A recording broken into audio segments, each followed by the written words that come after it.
You've already seen this. My name is Ullas Kamath. I'm from an organization, a non-profit called iCreate India.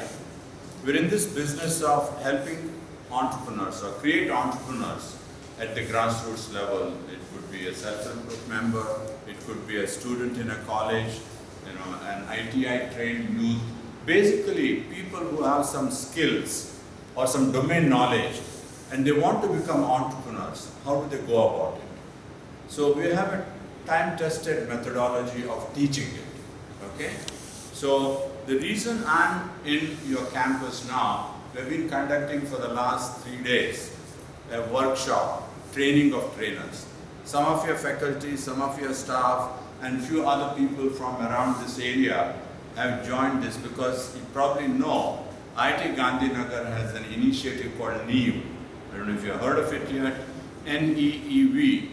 NEEV means foundation, and it also stands for nurturing and encouraging entrepreneurship ventures. So we are here to conduct a training of trainers program. The idea being these trained faculty will then take our methodology forward and teach or enable you to learn about entrepreneurship. Because nobody can teach, everybody has to learn. So the methodology is one about making you learn. So we have simplified the whole thing, etc. So in the next 15 to 20 minutes, and not more because I want to leave some time for questions, I will explain, and I saw the business model mapping. It's all more or less the same thing, but the methodology that we adopted, what we talk about, I'm going to be sharing with you. So just to give you a little more about our organization, it's a 15-year-old non-profit. We have 20 centers all across the country, including the NEEV in IIT Gandhinagar. And the focus is only one thing, entrepreneurship. And our firm belief, for anybody to become an entrepreneur, that you need to have 4 things. And these 4 things are the domain knowledge, which you're all acquiring in your studies here, or somebody who has done an ITI he has the skills, and that is what I would call as the domain knowledge. You may be an engineering student studying electronics, somebody may be a mechanical engineer, civil engineer, whatever is your domain knowledge. And that domain knowledge must be complemented with entrepreneurship skills. Because just domain knowledge won't enable you to become a successful entrepreneur. Of course, there's no guarantee about any entrepreneurship. You know this by this time. But the chances of your success will be higher if you have the domain knowledge and you acquire the entrepreneurship skills. Because very often, people do not understand the commercial aspect of the entrepreneurship. They think if you have the profit, you have the money. You'll be surprised how many people believe that. There are myths that say, unless you have money, you can't start business. These are all myths that are floating around, and we are trying to dispel those myths and try to show to the young people, because changing the mindset of the youth is the future for this country. The reason you are looking at entrepreneurship, because you know there aren't enough jobs for everybody. So you should be the job creator. In fact, that is our tagline, creating job creators. iCreate India creates job creators. We have trained more than 30,000 students and women all across the country in the last 15 years. More than about 3,000 have started their own businesses. Maybe they're micro. Some of them are, of course, the black swan or the outliers. One chap, 12th, not even 12th, I think 10th pass in West Bengal. Today he employs about 400 people and business turnover is 40 crores. But I won't say that is the average. That's an outlier. Black swan, as we call it. So, entrepreneurial journey, okay? Who's an entrepreneur? What does an entrepreneur do? And how does he or she do it? Now, some of this may be repetition from your lectures, so you'll have to pardon me, but I'll quickly go through this. I think by this time you already have figured out who's an entrepreneur. Who's an entrepreneur? Oh, I expect some answers. Who is an entrepreneur? I want a one-line definition. I don't want textbook definition. The passion to deliver or passion to go into somewhere to bring a change to bring a change that you want to see in the Yeah, but why does he want to see the change? You are right on track. But why does he want to see the change? Sorry? Solving the problem. Absolutely. In fact, the best definition that I have seen of an entrepreneur, and I will quickly go through this, is a problem solver. And I just saw two of your teams trying to solve a problem. One, because somebody is not wearing the helmet in summer or in the furnace area. The other one, people want healthy and tasty food, which they don't get in the fast food joints. So you have identified a problem and you're trying to solve it. Now that is the very noble part. The important and the difficult part is how do you go about it. So what does an entrepreneur do? So if you have to solve a problem, what should be done first? Sorry? Analyze the problem. Even before analyzing, you need to identify. This is not a question paper that you get at the examination saying that this is the problem and solve it. Okay? So, first you need to identify the problem. And the two teams that I saw have identified the problem. Okay? Then you need to generate ideas. How do we solve this problem? Okay? Out of that comes a possible solution. And most importantly, what should happen? What should happen after this? Huh? Yeah. You should get paid, isn't it? There's no business if there is no money. Alright? So, you identify a problem, see how you can solve it, provide a solution, and make sure the solution gets, you get paid. Which is another way of saying, you create a value which the customer accepts as value. You are saying it is valuable to the customer means nothing unless he or she is willing to pull out the money and say, okay, here is the money, give me that product or give me the service. The job of an entrepreneur is identifying the value that is hidden in a problem and then creating that value and actualizing the potential of the value. That is the three-step process as I would talk about. Identifying the value that is hidden. Everybody may not see the same value. So the one who sees it, visualizes it, and is able to actualize it is an entrepreneur. The rest are all armchair theorists. They'll sit down and say, okay, this can be done, this may be done, but they don't go to the next step. Lot of people have a lot of ideas, but as they say, road to hell is paved with good ideas. If you don't implement them, hell is where you end up. So, how does one go about doing it? First, you must analyze the traits that you have. All entrepreneurs have some traits. Now these are some that I have listed and I don't want to repeat what must have been told to you. Risk taking, vision, this, that and the other, right? But most importantly, not all entrepreneurs have all of these. Also, they don't have it in equal measure. So you shouldn't feel, oh, I don't have this, that. But if you have the gut feel, if you have the fire in the belly, that I want to do this, you will be able to do it. But take a reality check. If you are the kind who wants to work 9 to 5, and I don't want phone calls on weekends, I don't want to be disturbed at night, entrepreneurship is not for you.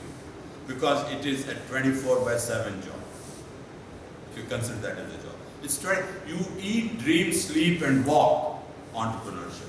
Okay? So, let's see how many of you have this. Now if you've already done it, just tell me, I won't waste your time. There are 9 dots there. Can you see the 9 dots? Okay. I want you to join them using 4 straight lines, moving in one direction without lifting your pen. Can anybody try it? Have you done it before? Okay, alright, then you know the answer, right? What does it tell you? Thinking out of the box. And this is what an entrepreneur should be able to do. Thinking out of the box, break the rules.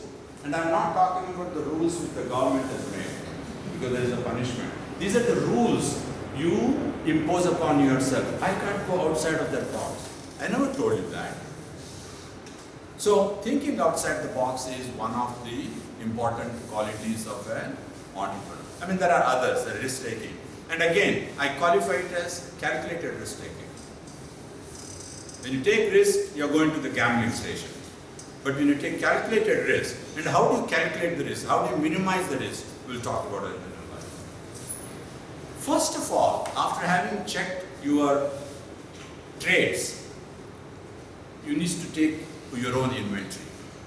What skills do I have? What is my passion? Do I know cooking if I want to start a restaurant or a food business? Can I distinguish between different kinds of food? So these are all the things that one needs. Do I have some passion? You will be studying engineering, but your passion may be music. Okay. What is that I love to do? Or what are the things for which people come to me? Because I have the knowledge. Or what resources to which you have access? You may not be owning the resource, but you have access to the resource. So once you do this inventory mapping, as I would call it, which, what I said earlier was the domain knowledge. I use the word only domain knowledge, but with your inventory, when you add the entrepreneurship skills, you get something. So using this, now you identify the problem. And how does one identify a problem? Keeping ears and eyes open. Read a newspaper, see, discuss with people, start visualizing. And most of all, I'm very fortunate in this country. We have plenty of problems. So there is no dearth for entrepreneurship movement if you apply your mind. You don't have to go very far to find problems. They are around you. They don't mean your neighbor, okay? The problem. Alright. So basically you can, by scanning, visualizing, contacting people, discussing. Facebook is a great way to know what problems people have, right? Just ask a question, they'll bombard you. And you say stop. And then of course you do the brainstorming along with your team, whatever it is, and that is when the bulb comes on. This is how ideas get generated. I'm sure, I'm not talking to you about a new process, and here are some of the good examples of some ideas people had. The guy had problems storing shoes, so he made use of the steps. And also, he lined up the steps at the Monday this shoe, Tuesday this shoe, so you could come down while wearing the shoe. Like the glass, will not slip from your hand. Okay. Now, when you walking around in a networking event, when you have coffee in one hand, biscuits in the other hand, how do you shake hands? You don't have the third hand, right? So,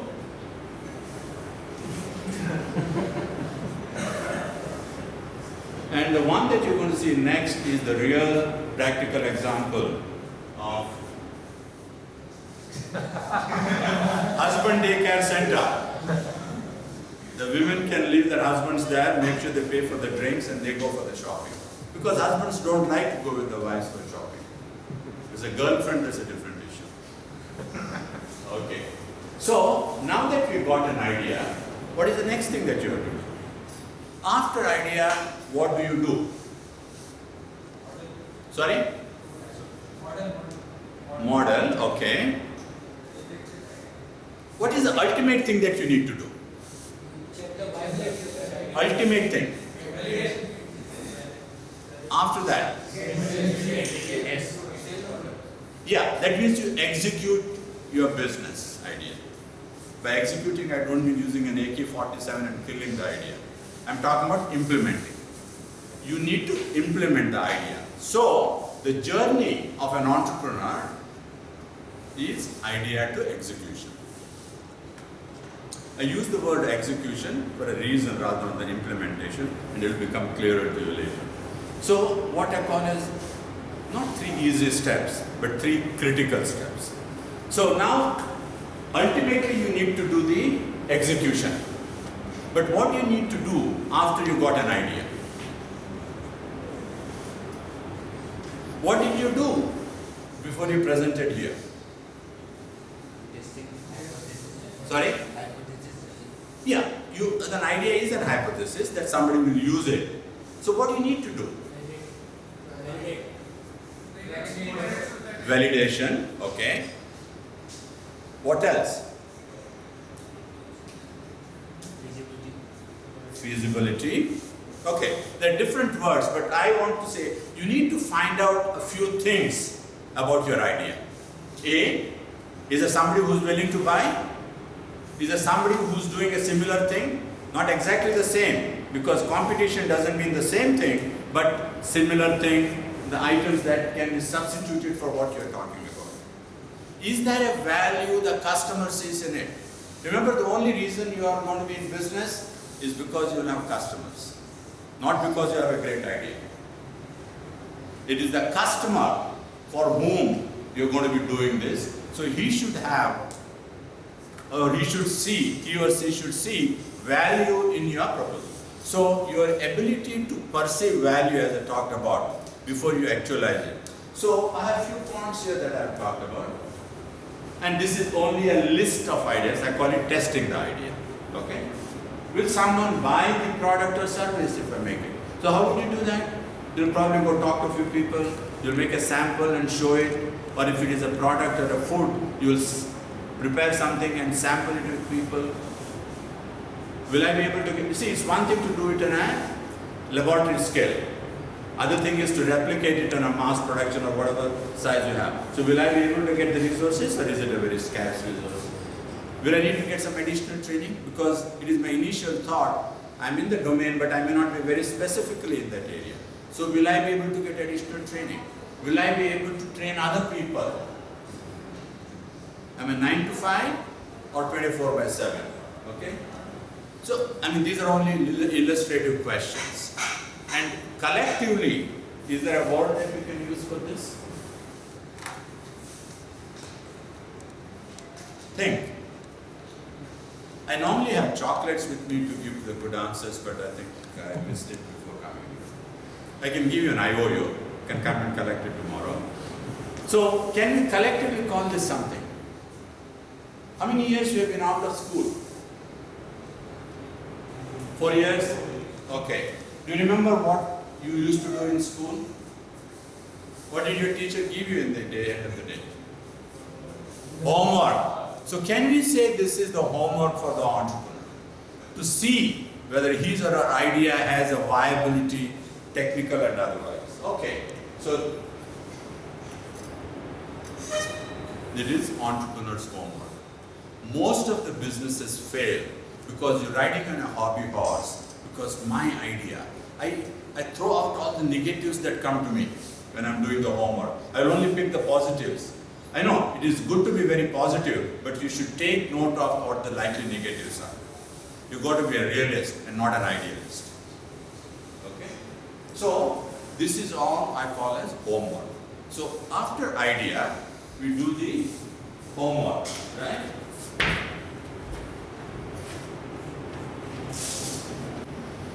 We did I for idea, H for homework. Alright, what do you do after you do all this homework? Sorry? Okay, let's assume that you are out of IIT, there is no teacher with you. Okay, what will you do? Google. Sorry? Google it. Mr. Google unfortunately doesn't give you the answers. And I'll tell you the story of one chap. I mean, this is a light conversation. The guy was introducing himself and he said his name is Tiger Singh. So I was a bit curious. Why does he call himself Tiger Singh? Okay?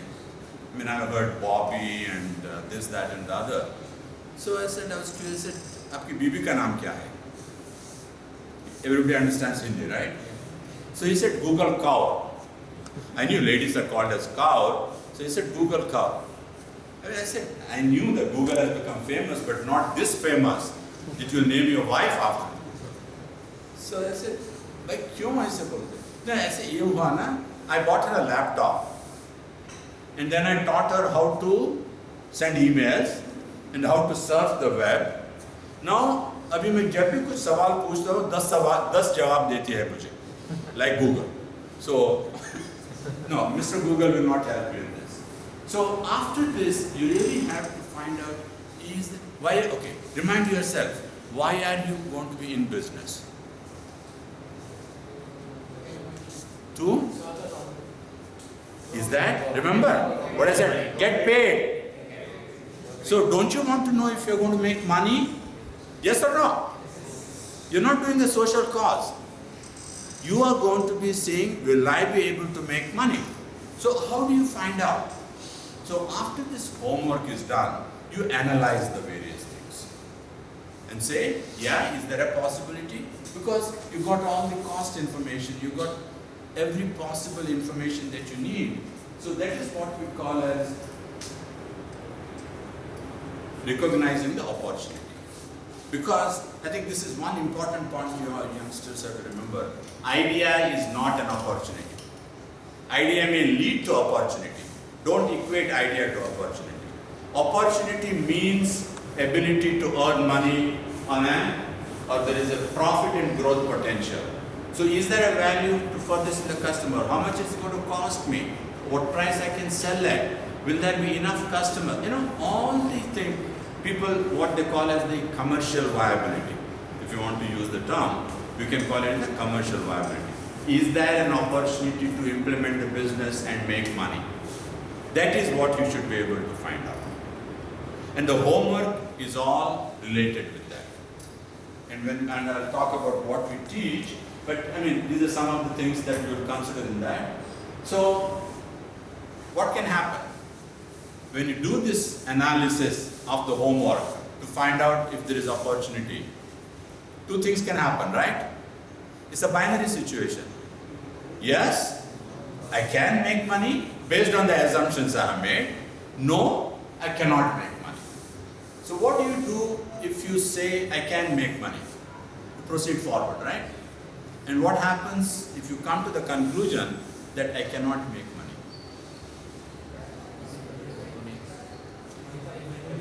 Yes, you go back to the idea stage. It's like the rules the married men have. Rule number 1, wife is always right. Rule number 2, if wife is not right, go back to rule number 1, look at it again. I would have said go look for another wife, but I don't advise you of that. So, after this, assuming, and I'll tell you the story of how people can modify the model, the business model, not necessarily the product, to make it viable. As I coming in, I saw there's a huge photocopying machine sitting in the room out there. Must be Xerox, because that has become synonymous with photocopying. When Xerox produced those huge machines, they couldn't sell any. You know why?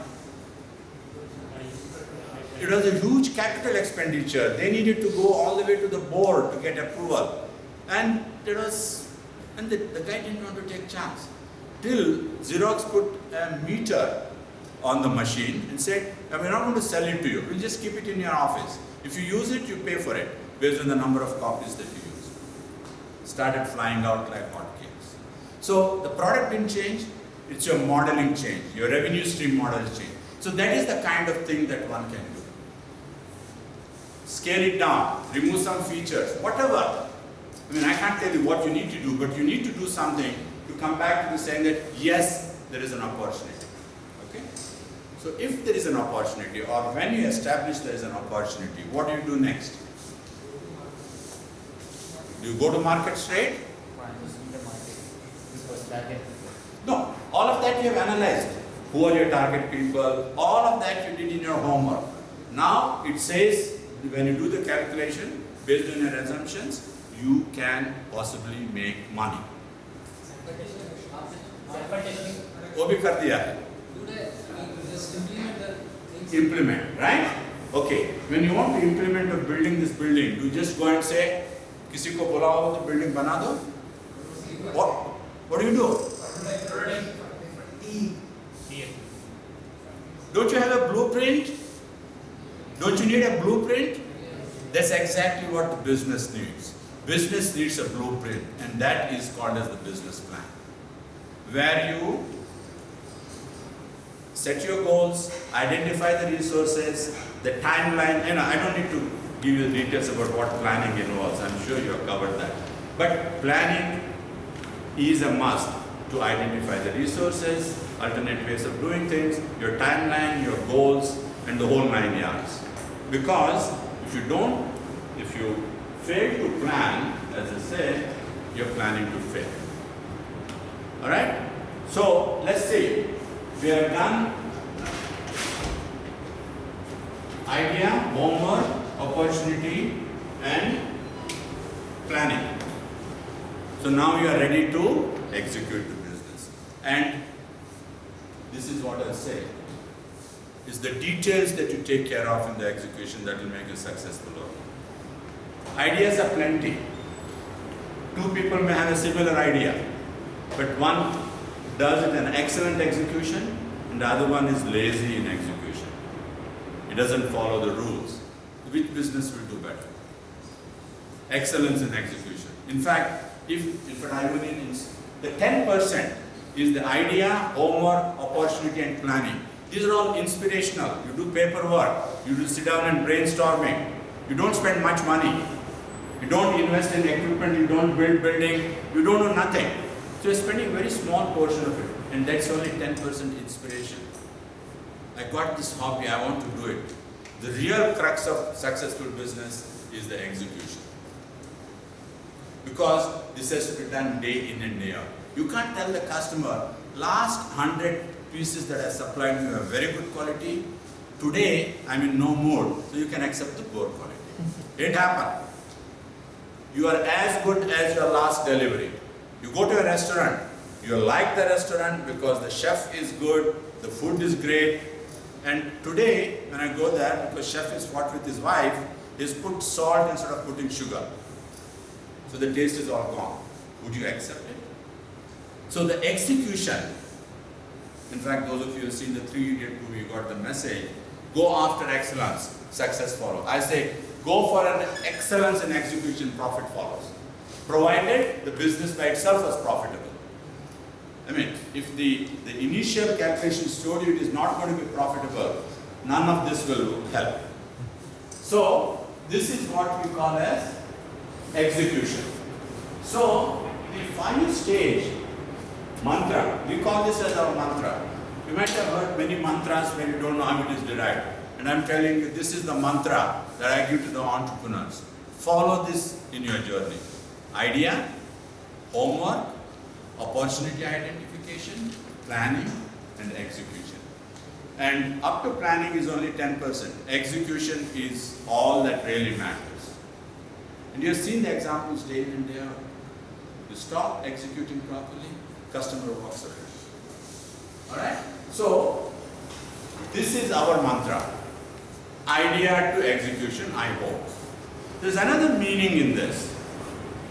A business person always takes risk, right? Calculated risk. He tries to minimize the risk by identifying what all possible could go wrong and have a contingency plan, plan B, whatever you like to call it. So mitigating the risk. But is he sure that it will happen all the time? Only chances of failure will be reduced. So he always keeps praying, I hope I have taken all factors into consideration. If anybody tells you guaranteed job, guaranteed success, walk away from that guy before he puts his hand in your pocket.